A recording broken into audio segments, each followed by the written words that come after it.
Welcome to the 10X Factors interviews, where we speak to high achievers on what they do differently in their work, business, and investing to get extraordinary results. This episode is brought to you by the 10xfactors.com. It's a resource for employees, entrepreneurs, and investors who want to grow their income using smarter strategies.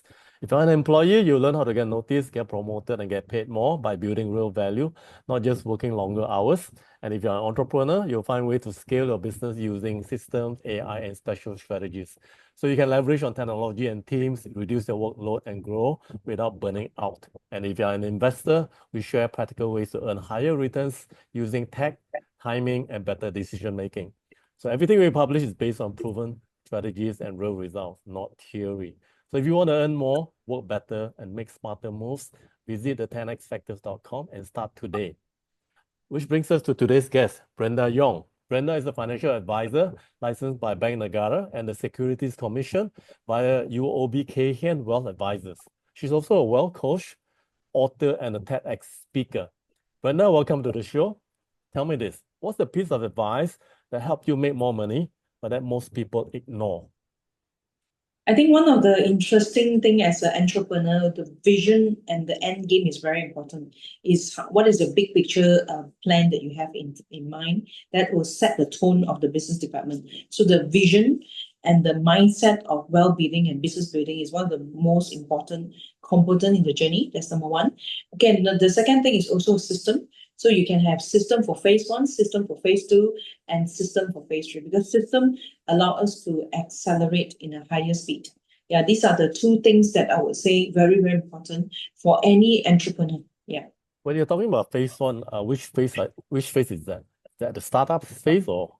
Yes, for startup phase. Yeah, because for startup phase, a lot of things are on the beginning stage. You do not know how to be effective. There are 5 phases of growth. I would say the first phase has to be effective. Whatever you do helps the client, so it has to be effective.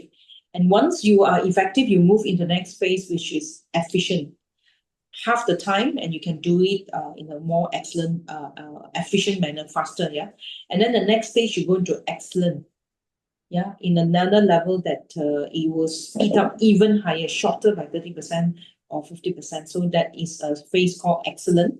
And you can go into a phase called enthusiasm, because you find new business opportunities, new processes inside the whole process. And then from there, you can actually take another few notch higher from a local business into international business, or list your company as well. Of course, listing, there are many routes of listing as well. So there's value impact listing. There's also another level of listing as well, which is from Bursa or Nasdaq market and so forth. So these are the 4 E's, I would say, to help us go next level. The first E is effective. And then the second one is efficient. Yes. Third one is excellent. Excellent, right? And the fourth one is? The fourth one is enthusiasm. You must have passion in what you do. Of course, there's another E that is quite sensitive to share, but however, there are many who have done it very well, which is eternity in nature. For example, the richest woman in the world right now owns Walton. Yeah, the Walmart family, right? Right. Talking about 100 billion US as a woman, richest woman in the world is the heiress of the Walton family. So they have eternity in nature. If you have the 5 E's, I think there is they will bring the family to another level, or bring the business to another level. Yeah. So, the first one, E, is effectiveness. So you're talking about a business doing better. Yes, you must do it right. So get a system to do the things they are doing, but do it in a better way. Yes, right, correct, effective. For example, for me as a licensed advisor, I want to make sure my clients' money are growing in onshore, midshore, and offshore. Or I want to ensure my client has multiple source of income. So that's being effective. If the client has no multiple source of income, then we have to encourage them or map out a multi-source of income for them. So therefore, that's being effective. So you must know what's the end game for each meeting. So that is being effective. So once that is set, you have another system to make the effectiveness more efficient. Yes, I do have another system that's more efficient. So I actually categorize my clients based on the urgency of the matter. Let's say, for example, anybody that's assuming I put my profession as a doctor, some cases are more urgent. For example, they may be scammed, or they are at the verge of bankruptcy, or they are at the verge of making mega money that will create conflict in the home, right? So those are urgent cases. So urgent cases has priority in terms of case management. So there is an efficiency in the progress of every client. Yeah. Okay. So So some clients will require some time for breathing space, maybe because of divorce or because death of a loved ones, or some money already offshore, they're going planning for migration. So different client has different urgency. So if you want to make your business very efficient, you must know what is measured in efficiency. Because our yeah. end game as a licensed advisor is to make sure the client's dream come true, correct? So dream cannot come true in one day. It sometimes takes 5 years or 10 years or even 5 months, depending on what type of dream they are. And So all, therefore, my role is to make sure it's efficient. It will not take 10 years to reach it, at least 5 years, 3 years, or even 3 months, depending what they want. so on once it's efficient, then you make it even better. Yes, I make it So into that an excellent level. okay. Let's, for example, some of my clients who are in finance, they may have the money, but they are in a dire note. They are in a depression stage, or the family is breaking down. People do not know. So what do? I make it excellent. I have a family therapist on standby. I have marriage counselor. Oh, I even have wellness coach on standby to help them, to regain from ground zero. Because sometimes there are death of a loved ones that will stop it to grow our wealth and our life at the same time. So but is that part of financial advisory? That's not normally done, right? yes, that's not normally done because Uh, I went a few notch higher. I want to be excellent. Because okay. sometimes it's not about managing the pocket, it's also managing about the heart. Some dynasty, they have millions of dollars are stuck because they argue each other because of conflict. The life is affected, the sleep is affected, the money is affected. They're supposed to be able to have the fly private jet now because that was not solved.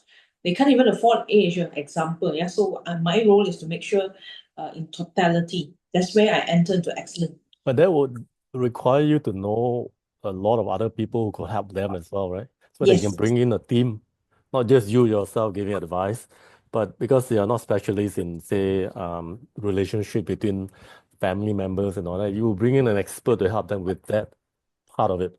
yes, I do. Wow. I do. Yeah, Okay. because over 20 plus years, I've seen many cases, right?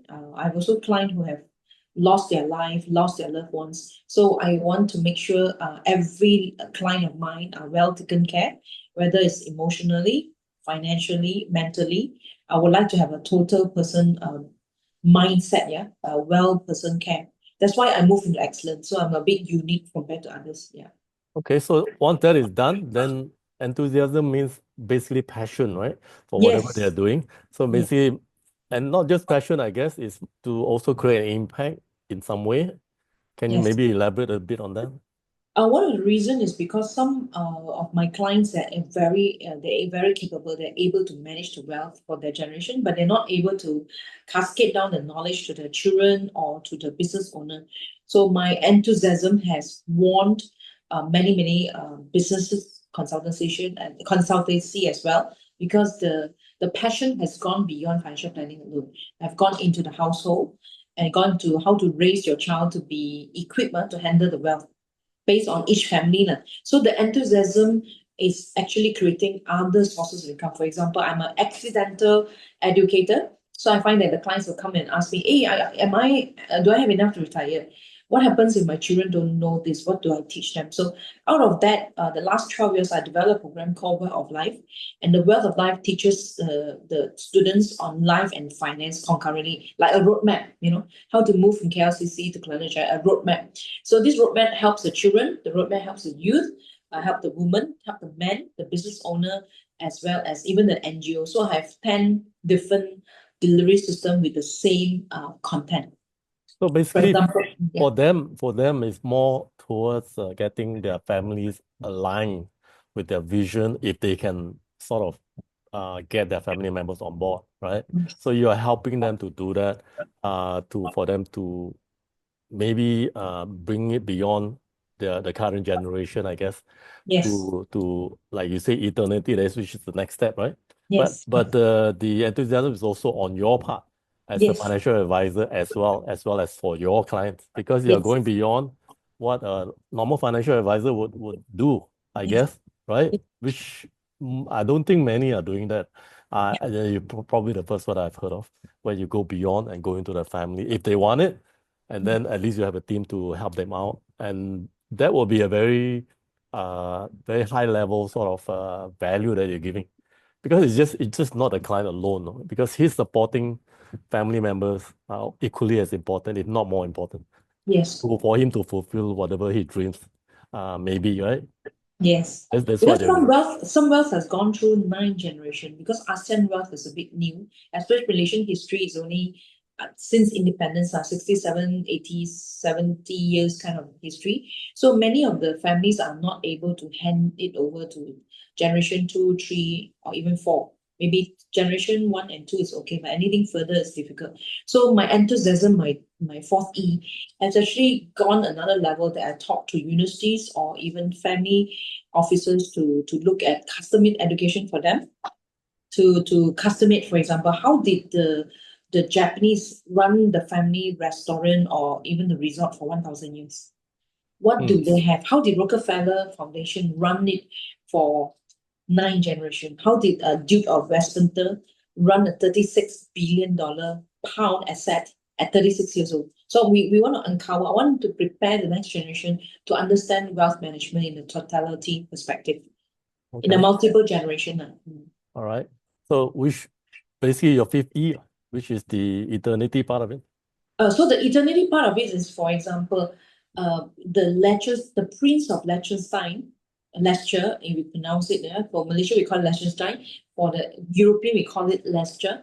The Prince of Leicester have actually preserved the wealth for 1,000 years. One of the longest family history, right? They have preserved 1,000 years. And some of the art has been kept in Austria and different Europe cities, right? How do they preserve the family virtue on art and culture for 1,000 years, even surviving the World War I and II? Yeah, they're not destroyed and they're well preserved. That's why they're one of the longest family dynasty in European side. Whereas the American has preserved it since the invention of the trust law is around few hundred years, yeah. So how did the European did it for 1,000 years? How did the US did it for 200-300 years, yeah? So Malaysians are not exposed to such information. So we like to help them to learn more. So the eternity in nature is doable. Okay. Mm. So those are the 5 E's that you're talking about. Yeah, 5 And E's. so it's applicable to business owners, Yes. especially, right? Because they have big businesses to handle and now they need to pass it on. But what happens when a business owner is big and then they don't really have any family members who are interested to carry on their legacy? What happens then? Then they would create a financial spouse for themselves. It may not be a real spouse, but maybe Financial spouse. What does that yes, mean? financial. That's something very new term. Yeah. I've never heard any of my peers speak about it. Yeah, because sometimes in the modern society, a lot of male or female or big business owner, they may have the asset now, but they may be none as they grow older. So therefore, having a structure to hold the wealth, to take care of them, like a butler, like a spouse, like siblings, it will be very helpful as they grow older, whether they are business owner or non-business owner. So But I've seen families you're talking about a financial spouse in the sense of a person or as an entity? as an entity, it's a legal structure. Okay. I'm not a matchmaking company, Right. so Right. but Okay. what I'm trying to say is a financial spouse is an entity, is a structure. You can use it via through a living trust. You can run it through a Right. testamentary trust. You can run it through a foundation, an investment holding. You can also run it through an offshore structure as well. There's so many complex models that's available, depending on what the family needs. Okay. So what are the other things that business owners need to be worried about? Now we're going very high level just now. So let's bring it down to, okay, now I'm a business owner, let's say. So what are the things that a business owner would normally overlook? Okay, one of the major point is the business owner do not know how to separate between personal wealth and business wealth. So in my 20 plus years as a financial advisor, I see many personal wealth are doing very well. The business wealth is not doing well. How is that important? Because sometimes, for example, if you preserve your personal wealth properly and your business wealth in a proper sense, you are able to manage both. Because business wealth is not necessary all of your personal wealth. So business wealth could be one of your wealth. It means the basket of personal wealth in the whole basket. So the mango should be one of your businesses. The orange could be your side businesses. The grapes could be your private equity you invest in just because you want to do a good spa session. You just invest in a spa and you enjoy your own spa. So therefore, business wealth is one component in the basket of wealth within personal wealth. So this clarity, sometimes I notice many business owners do not know how to separate between business wealth and personal wealth. So there's a SOP process for personal wealth. There's also a SOP process for business wealth.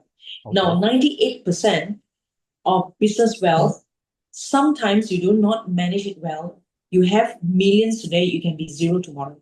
And this is a very common mistakes business owner. What can they do then to prevent that from happening?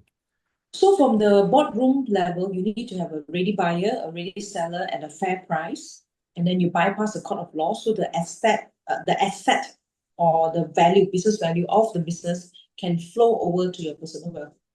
So many a times we do not know how to do a proper buy-sell agreement, and we do not have the knowledge to secure the business value, the net tangible value on the company to the family.